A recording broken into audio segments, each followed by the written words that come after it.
Hello guys, welcome back to the channel. In today's video, I'm going to show you how you can create flower bouquet TikTok trend. Alright, let's get into it guys. First of all, of course, we have to open our TikTok application. And after we have opened our TikTok application, we can go to the search menu.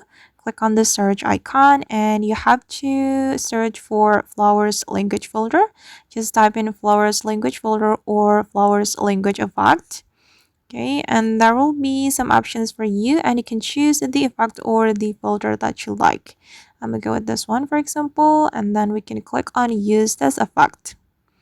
All right, and you can type in something with this keyboard, this flower keyboard. For example, I'm just going to add my name like this and click on OK. And you can choose the ribbon. I'm gonna go with this one and I'm gonna click on OK. Alright, and I'm just going to take a black photo with this camera so I can get a the black background.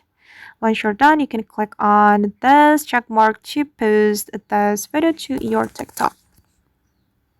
Okay.